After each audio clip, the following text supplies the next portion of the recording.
Hey, Jake, first of all, just physically, everything feel as normal as you wanted it to? Yeah, it felt good. Working through a couple of mechanical adjustments and felt like I was able to repeat my delivery quite a bit tonight. So everything felt good, body felt good. So, looking forward to hopefully running out there every 5 days for the rest of the year. What mechanical adjustments do you feel like you had to make? I noticed I was kind of with my leg lift when it gets out and I lean back, I refer to it like as my arm almost getting stuck. So then it's almost a jump to home plate. So trying to keep shoulders level where I don't get a lean back, and trying to almost when I release the ball, almost where I feel like I could walk through the target. So worked on that in between playing catches, in this whatever 14-day period. In the rehab start, worked on it, and then went and threw some more in the bullpen after that one to continue to work on it because in the third inning in that rehab start, I felt like I started, kind of flying open again. So debated on going out for a fourth in the rehab start, but I said, hey, I want to go down there where I can actually focus on keeping everything in line. I know we talk about this with you most starts, but you're so good at making adjustments from at bat to at bat. And after that McMahon home run, the next at bat pitched him so differently. What did you see in his swings in that first at bat? Obviously, the result was the home run, but what made you change it up the way that you did in that second at bat? Yeah, I felt like for him to stay on that fastball, it wasn't, I threw it more middle than I wanted, but he stayed on it and drove it the other way. I felt like seeing that he was looking for something out over the plate. So that next one I decided to crowd him, and it worked. Your next question comes from Justin Toscano. Hey, Jake, that 14, 15 days since May 9th when you last started, how long did that feel for you? Yeah, it felt like a really long time. I think that's one thing that I said I hate not going out there. For me, it feels like you're letting the team down. You want to run out there every fifth day, but once I'm pretty sure I did it on a swing in that Arizona game.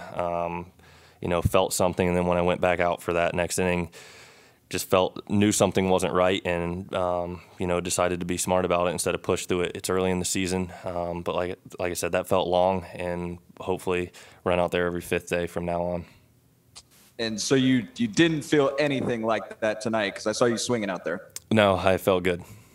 And was the plan for you to only go 5, or what did you think the plan was going in? We had discussed what we wanted to do, and like I said, 3. We did 3 in the rehab start. So we said 5, 75, somewhere in that ballpark.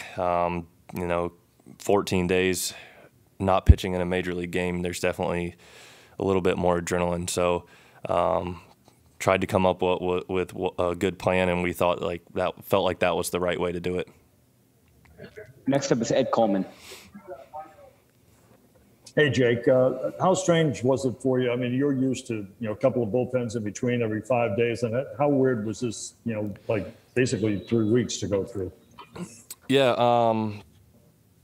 The good thing was I was able to continue throwing. Like I said, and the only way I really felt it was whenever I felt like I would lean back, like leg lift was out, leaning back, and I say my arm gets stuck. It's not actually stuck, but it's not in the position I want it to be in to throw the baseball. So playing catch in between, I was able to keep throwing pretty much the whole time. I think I took 1 day off of throwing, and then I was able to throw the 2 bullpens in Atlanta, and then I went and made the rehab start in Jupiter, and then I was able to throw the 2 bullpens in between. So I tried to keep the schedule the same.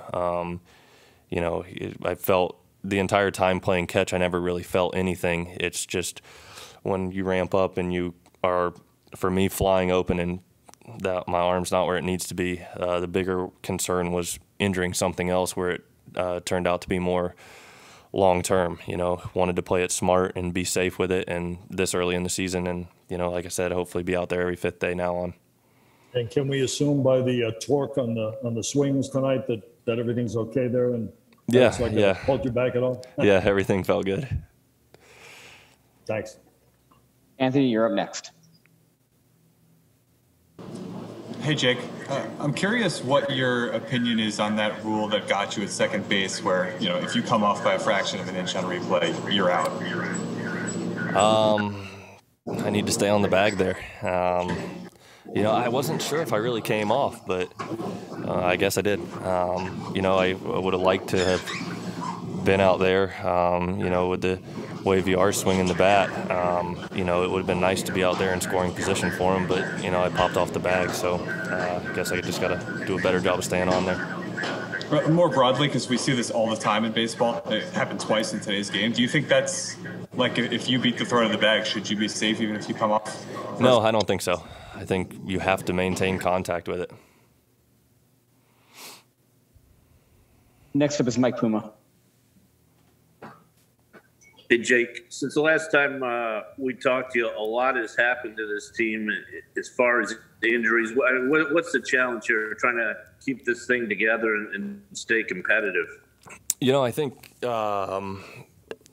think everybody who's come up has done a really good job of doing everything they can do to fill in. You hate to see guys go down, and a lot of them have been strange injuries. You got KP getting hit in the face. You got Nimmo with the hand thing, JD, Pete, Fargus last night. A lot of them are just strange injuries that you hate to see happen to guys. But everybody who's come up has stepped up and done a nice job. So hopefully just continue to play baseball, and us for pitchers, our goal is to keep us in a game and give us a chance. And, these guys went out there, and Nito with the big home run there, to put us ahead, and the bullpen kept it where it was at. So that's what we got to continue to do, is just take it one pitch at a time, one out at a time, and go from there and try to be in every game and give ourselves a chance to keep winning. Thank you. Your final question that comes from Bruce Beck. Jake, more fans were in the ballpark since your last start. Can you feel the energy, and can you feed off of that? Yeah, definitely. We've said it. What were we, 20% to start? It's great having people back in the ballpark. You play this game. Like I said, the fans have always been great to me. Love playing here, love pitching here. And it's definitely fun whenever there's more people in the stands. So thank you to all those fans. And what's your overall message here to Mets fans, just following up on many of the injuries, on how they are dealing with the adversity and what they should expect from your ball club? Yeah, like I said, it's unfortunate with the amount of injuries that we've had, and like I said, these guys who have come up have great attitudes and prepare like true professionals, and great guys to be around, and like I said, they're taking it one pitch at a time, and we're trying to win every baseball game we can. So we appreciate the support. Last question from Laura. You were talking about flying open. I was just wondering, how do you get into that pattern? How do you begin to fix it as you're trying to recover from whatever injury you're having? I know what I need to do. I work on my delivery a lot, and where I was aggravated was not being able to fix it mid-game. In the previous ones, I had the Washington start, everything was good, and then I went to the Arizona start, and for some reason I don't know where that came from, and I was very frustrated with that. But I think it was more on a swing, and then I could feel it more whenever I could feel it when I was pitching. So that's where I was aggravated with. But just studying it mainly comes from where I start, my leg lift and level shoulders going to the plate.